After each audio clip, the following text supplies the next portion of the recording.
round. Neither does He's too old at this point. That's what it is. Past 18, Loon's younger. He Çok iyi lan automatically bu. gets the buff. Çıkarlar. Erken çıkarlar.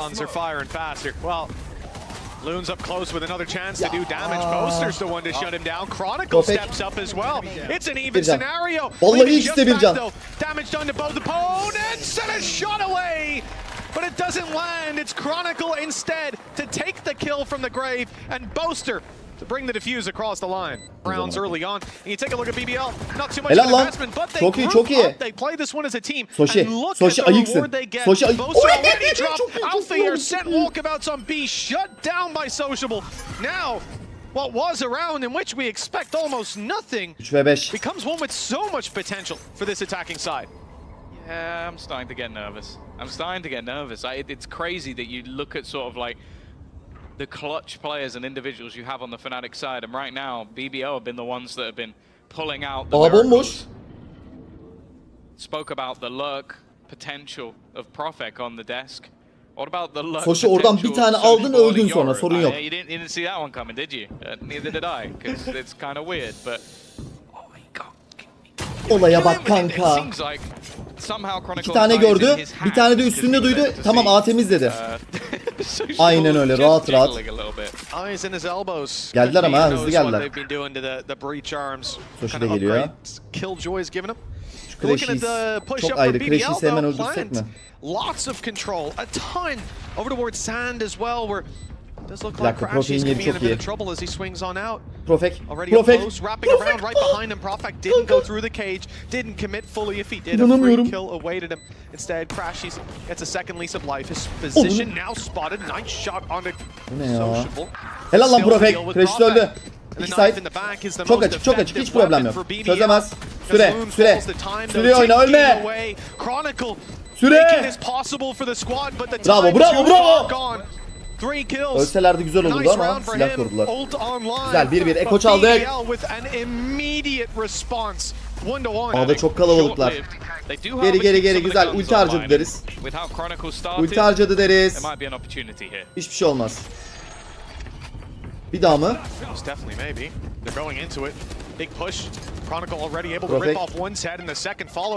Çok iyi Yampi.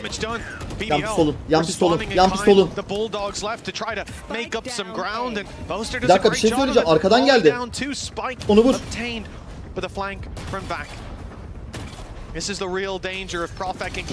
Helal olsun. Olsun. Dur bakayım. Bak Allah'ın yap, ne olur yap bu eli. Over to the A side for the plant and a 1v2. Boaster and Alphier with upgraded weapons will be coming back into him. Go for a safer block as well. Knows roughly where both players are coming from. Oynamıyor beraber. The door sound is going to be baited by Boaster. The whole idea is to try and put doubt in the mind of Vac that maybe they've gone the other way. He gets that first kill and he's still looking the other way. The spam from Boaster has done so much damage, but it hasn't managed to clear out Vac. He's still standing at lead for now and it's close. But the IGL Fnatic will get things over the line. An important round and an immediate bounce back. Big NT kanka, big NT. A much needed one. We saw what happened last time when lost. I think it'll be a dangerous ground if that is how things continue. Stun dodged. Again, just back to pistols. A fair few ults close though. Take flight. Showstopper unfortunately seems to be the furthest one away. Back solo lurk. And he doesn't want to overface, but he ends up giving the kill away to Crashies. Understandable in a round like this. We'll see those players trying to take space on their own. Now the pack is what's left. The flash was good, but Chronicle still able to deliver. That's a three-piece. I think it was full blind. I'll tell you the advantage, though, when your breach player is popping off, that Rolling Thunder online so early on and so frequently. Chronicle will have it again fairly soon. Boaster, 5-1 start for him. That's why the orbital strike was there, used for early space taking and damage done to Loon. BBL sent to the other side of the map by that ultimate, but Cosmic Divide of their own is going to block out Fnatic, rob them of any opportunity to really deny this push. And with no utility on the site, there's no way for them to know when this plant is coming down. All they can do is sit. Actually, there is. They sent Crashies to step through the wall. He heard it just now. So it's confirmed for Fnatic, and that gets the push up through A main. They're going to walk right into Profek. Yeah, he's done well. And a lot of these scenarios already. He's going to deal with Alpha here. That stun isn't going to help out too much just because he was so low on HP. Alo. Ya Boster'ın vuruşlara bak hadi ya. Profek vurdun oğlum. İyi bomba. Abi ne oluyor ya? And this leaves Yumpy alone. Ultimate already gone. Time being bought. He goes through, but he can't quite connect that second shot. It will be the defusal coming through, and well, I have to say, in clutch scenarios, late round scenarios, Boster has been unreal so far. The scoreline, once again, we didn't sneak any rounds under your nose. It's going to be a big hit towards the A site and pressure on Alphier. 0 kills so far. Soon to change. Straight through the wall for one and sociable onto Alpha. Catching him, fading back. It's a great punish from BBL. Bayağı vurdu yalnız ya ama vuramamış lan. Çok da vuramamış. Furkan teşekkür ederim Furkan. Alpha Feri nearly got quite a few kills. They think the Crashies might be there to clean up the mess, trying to predict where the next is, but Profek vur lan 2 tane. Still haven't managed to get that plant in. Patiently waiting is Profek, hoping the off angle will be enough, but it isn't. Bomba kur kafi ya. Koyduk. I remember Yumpy on the chamber from this exact position, but it's easier said than done. Soshi 8 can, tarih yazarsın bak. The only man with a kill in this round, and with completely the wrong weaponry for this sort of fight. Çok zor. Yeah, maybe a kill into a gate crash into a judge spree. Körslemesem. Arkadaşlar bakın bu curse muhabbetini yapıyorsanız gidin alın abi. Yeah, the least. So they've got their hiking boots on. Early control from Chronicle with the stun. Actually hasn't sent Sociable back in the other direction. He stuck around. Güzel Soshi. Bridge giriyor önemli. Trades across the map. Chronicle has definitely been one of those players to watch thus far. Loon even going to just pop the showstopper. It'll be for space rather than for kills. Ulti boşa gitti biraz ama Soshi 2v1. Seen this. This attempted flank went horribly last time, but Crashies is going to win that battle. An important Efe mi bakıyordu? Ne oldu orada? Bir şey oldu ya. Alo? Those backlines, there isn't really that BL. Oğlum ne oluyor? 3v2. Lane Yumpy yapın lan. Bitirim ikili yapın lan. Might have a chance. Çok iyi lan. Quick shot needed, and it lands. Flash primed and ready. Loon swing through the smoke. Lands perfectly and Crashies. Almost delivers with that transfer. But it's not. Hey, vur şunu. Push finally manages to finish his dinner into one, and actually with the stunned up team, that showstopper goes through. Ay Profek nice lan. And actually Profek wins one more. That was a set for Fnatic to take over. Bir can herif bir can ya. Even things up again, but bir şey söyleyeceğim. 3v3 bir can Boster.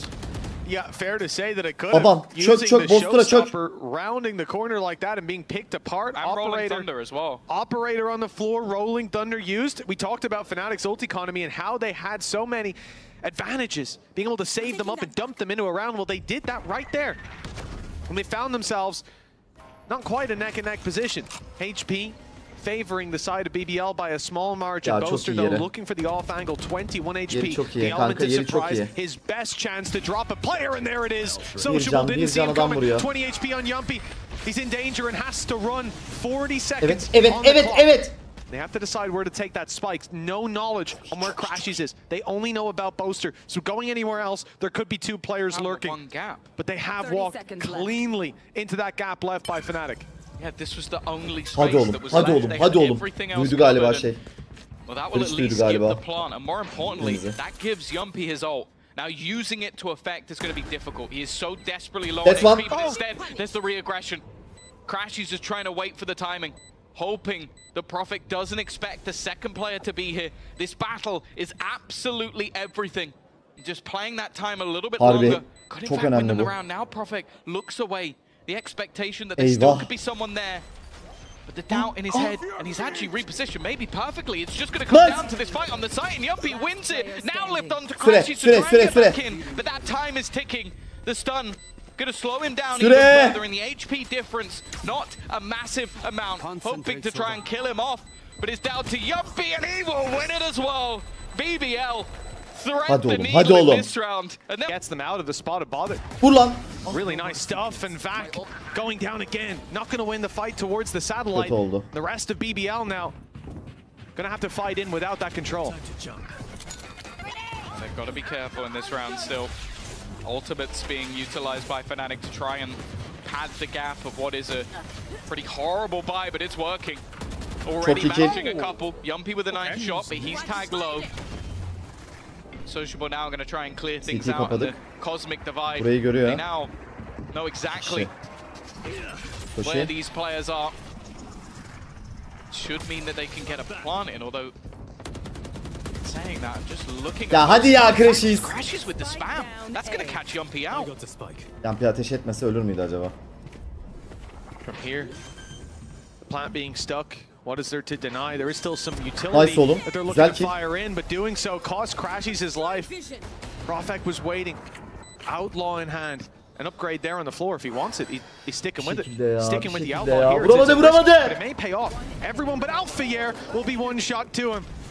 Alpha with the big gun manages to drop one, leaving just Sociable. Already used his decoy. He's just got one flash to work with. And there's a player right beside him. He's still alive though. Flash used now for the close fight. Lands it onto Boaster. But Alpha saves the day at the final hour. 6-3, the score that BBL are facing down. No, the attacking side's much more spread out, looking for control across the map. It's not the usual face that we see, and no success early. Yumpie as well, 1 HP. That spray was perfectly timed to just basically dismantle this round from the get-go. The nasty shots need to be connected. Boaster really has been having a fantastic game on an individual level. Helal Yumpie. Alfon'u... Oğlum sıkıştı lan. Şunu vurun lan. Lane yardım et, vur şunu. Çok iyi lan Soshi. Dur bakayım. Ananı. Bir canlı çocuk, yapacak bir şey yok. Soshi buldu öldü. Sociable falling, the rifle out of play. Lane bir şekilde. Now it's the weaker weapons and they're not finding any ground. Back with a sheriff in hand. Ente'ye koyduk 7-5. Hadi oğlum 7-5. Çalım. Stellar individual plays and a nice start from Alpha. That's what we want to see with that chamber. Getting aggressive, getting a pick, getting out. That's what we've been missing for this game as well. And Fnatic, without that, still leading by such a substantial scoreline. I think Fracture, defensive side at least, clearly a comfort zone for this squad. There will be an attempt from BBL to take this to the A site, but the early utility from Fnatic is sending them back in the other direction. Much more passive hold from the defense on B. And in fact, I think it's already being abandoned. Yeah, they're stacking up A. They've had this read for a couple seconds now. BBL walking into a lot more players than they're ready for. He didn't know Kayak was behind him. Sociable blindsided, Yumpie falling. And the push coming to an instant halt. God, this would have to be one of the best clutches we've ever seen. Back left in a 1 versus 5. Already being encroached on from multiple angles. 5 players around the corner ready and waiting. And Fnatic korudu ya orada. 3 and 9-3 half looking likely with a weaker investment from BBL and an almost flawless round from Fnatic just some moments ago. Alpha's taking risks here. He's going a little crazy. Let's see if he gets the reward. There's a player up in his face. He's TP'd out. Rolling Thunder sends him flying. Not having a good time of it, but he is alive. I think that's going to go on one of those like Valorant nightmare Twitter accounts. Loon, he's been having a quiet time and he will get one, but that's all she wrote. Profek, well, Boaster's clear the angle next to him. And actually that means Profek can focus on the one angle with Boaster. Geldi, bunu vurması lazım. Into a 2 versus 2, make that just 1 as Profek has to do basically everything. But he lands a shot at the last second, even looks for a little bit more. It was looking like a 9-3, but with a Red Bull clutch, helal lan Profek sana. Possible. I heard Mark New wants the trophy. It's that or nothing. What he wants and what people expected are very different. If he didn't want the trophy, I'd be a little bit worried for him. He's like, actually, second. I don't really care. It's whatever. They're paying me. You know, I've heard the trophy. It's banging, but we'll have to wait and see. Already, onto the site they go. Back trying to hold the line, but the nade will deny him. wary that he could be getting wrapped on, and in fact, he was right to be wary. Unfortunately, he's still met with a bullet from Alfia. So is the fake out. It's starting to get dangerous. They're still not clearing this man, giving him shot after shot, but they are still trading evenly. Somehow this has come down to a 2v2. Oh, caught with the stun out as well. It was almost bad for Chronicle, but he delivers. Now that last player caught behind the boxes won't last long. It's a fair call. Any tips? Let's see. 4K for Profik in this round would be impressive. He's got no head, so even more so. Right, edit out all the first shots, just leave the last. Just the last and move to the next. Easy peasy. He only bought a few bullets that round, that's why. Well, Fnatic on site, easy plants, spams through the smoke, catch Yumpy. Losing your breach util for your way back in, losing your smokes. Çok iyi. Back's not really gonna leave them without that much utility, but the cages could help bridge the gap. Düşür oğlum düşürebildiğini. Happy to pick up one kill. Hiç belli olmaz ha, sociable. Sociable is winnable. I think one at most, and with the rifles or the couple pistols, tarih yazsana tarih. They won't really be feeling the hurt of this economic dent. 10-4. Yoru before being on this team, that I want to see more of it. It's a good sign, but önemli round. This map at least Harbi önemli round. Hasn't had that level of impact. Ya tamam ya devam roundu. Fero buff kalmamış, bana da bir kısı yazdı, ona forma yol. Minute 20 on the clock and a shift from BBL towards... Oh, actually I thought Yumpy was on the shift towards the B side. Instead, they're moving for A main aggression. Taking the space, doors open, and the walk-up is coming through. That control coming in as Fnatic slowly set up to run into that Cypher utility that is in play for BBL on B. This is a pretty good start to the round with nothing there for Fnatic to spot the flank. They just have to hope that it's watched by Crashies. Vac doesn't manage anything up top, but Crashies is at least dropped. Now that flank underway, 3 players coming through main. They're going to have to run straight into these attackers. So much space has been given already. And it's not like Fnatic are rushing. They've still got 35 seconds to play with. They know that these players have rotated in. They're hoping maybe an angle gets given to Alfia. Purchased an operator for this round. One major investment here. And I think the defenders must just be a little bit confused. They've already made their way right back into the side. Now that pick comes in, but Loon is still there. Sociable is going to get stunned and forced right into the hands of Kayak. A nice little 1-2 punch. But even still, that time is ticking away. The spam not quite going to be enough to deny that plant. And now for Loom, well, we need to see some of the magic that we had in the last map if there's going to be any way for him to get back into this round. Already spotted out looking for that double peak. He does manage one, but it is an instant trade. Yeah, really impressed. At least he's going for it. He absolutely is. This is Sociable we're talking about. Stun goes in, and so does Sociable. Easy kill, and he's out of there. Didn't quite manage the upgrade of the weapon, but that's good enough for a round like this. Looks like Fnatic are going to not take this moment to hasten themselves into a site. Not go running blindly in. Instead, they've sent both Boaster and Kayak back to clear A pushes. It's going to be a slow approach. Off angle. A nice shot here by Alpha. Vurdu ve kaçtı abi. He's been incredibly patient with this operator. You think back to his debut on Fnatic, he was on the Raze and he was anything but patient. It was probably one of the most aggressive displays we've ever seen and probably one of the most dominant from a debut.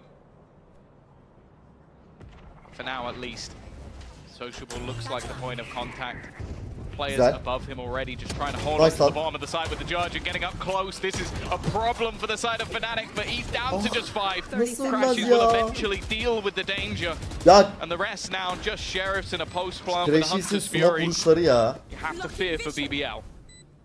Adamın canını bir bıraktı. Yeah, the chances were there a moment ago, but certainly fading away. Having to walk into the operator in arranged angles across the board. A squad of Fnatic who have already now cleared out A main. No pressure on them. Pull back from Alpha, not ideal. That is a part of the map they knew they'd given up, but just gambling that no one had come that way. That gives an op away to their opponents. Nice! On Crashies, he quickly falls, and with Boaster having received the first shot and the molly, you know, fading away, I think a little bit too early. That should be BBL back on the board. Yeah, plenty of time. Out. Bitmedi ya. Ferom Sofascore'da GS2 ila 1 gözüktü, ben de chat yazdım diye ban yedim, kaç yıllık subum, affet ağam, GS'yi ayrı Sofascore ayrı etmek. He remembers the days. Well, he watched the boys doing their shenanigans. He remembers not being on the team. Allah it was an aşkına era ya. in and of itself. Öyle bir şey mi oldu? Sofascore'da 2-1 mi yazdı? Good round previously, an operator on Loon. Doğru diyor diyorlar. Here on the attack for Fnatic, there's going to be Açsana banını. challenges around every corner, but ones that Alfier is looking to Video açsana banını Hasan Emre'nin. operator for their opponents. He'll take the tour de force for himself, but yet to find a victim. And it is just slow takes of map control from Fnatic. Not giving away where the commitment's coming through. This could still be a fake. There's minimal steps, but now it's being heard. Profek knows they're on the way back. Doesn't quite adjust in time. Caught out by Boaster. Yumpy emerging from the smoke is an element of surprise, but no one that catches them off guard. And well, Sociable already spotted this round. Seems to have fallen apart for BBL. And it's a horrible one as well, because the only logical thing to do here is save. Like, you just don't have the backup of finances to throw guns away, but when you're this far down in the game, you kind of understand why risks are being taken. The thing is, like, for Loon, you're not winning this round. Like, holding on to the operator just has so much more value behind it. Bir dakika dur. Kardeşim yayıncısın sen, senin fanatik... One anyway. Doesn't manage to connect the shot. No damage? Oh. Oh, it looked close, but... Pick wall. Close doesn't win anything. I wouldn't want to go across those ropes with Crashies on the other side. I think it's a little too early for him to be there. İki mitimiz var. Shooting back. For BBL. Gördün mü lan? Görmedi. In a row. It starts here and nasıl? Bu nasıl mümkün kanka? 4 and 5. How have they survived that? So cursed. And for somebody else, this could be some freebie kills. Maybe not. Back has been having an absolute nightmare and actually nereye atması lazım ultiyi başka ya? Abi biri 5 HP, biri 4 HP. Hadi ya. He's taken out a couple of your teammates with him. Profek will dome one. And Chronicle now the only healthy player. Has to try and be a little bit more careful in these scenarios. Bear in mind, he's the one with the spike. Look where Crashies is going. 9 HP'leri var toplamının. Just has to read. He gets it absolutely perfect. And now on just 4 HP, Profek is going to close the round. It may not have been the kills for Loon. I feel a bit timid that now they don't have. All part of the plan. Great job, Loon. He knows his lineups.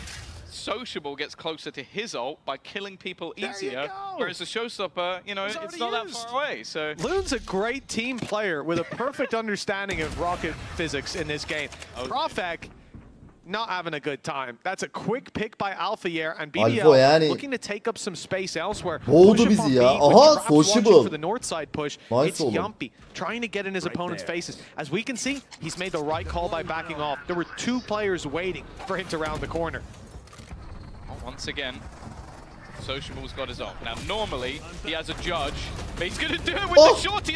How? How has he managed to survive? Oh, he's Soshi! Absolute nail job! I can't believe he's come out with 2 there. That's got to be a bit of a tilter. Well, Boaster tries to hightail it in the other bak, direction. hiç belli olmaz bak. Exactly the same result. Chronicle. Başka konuşuruz. 22 and 9. But he's got 70 HP, 30 seconds, and a spike on the other side of the map. If he wins this one, I'm going to tell the observers to report him, especially because he's going in the other direction. He is on orb collection duty. Abi Alfa maça girmeden 80 tane DM atmış yine ama. In case it is a long road, as we're seeing still some fight left in evet ya, 12 çok zor. 11 olsalardı çok güzel olurdu da. Evet, Fnatic'in map'i bu. That is an unusual play. Buys him enough time to grab one. BBL, Rolling Thunder online, ready to roll, but it's Fnatic that come in with huge advantages. The operator on Alfier starting to pick up pace, grab some shots, and Sociable's walking right into it, but the shot baited out by the crouch. Perfect use of the hitbox, intentional or not. It's giving them a late 5v5. They should be a player down by now.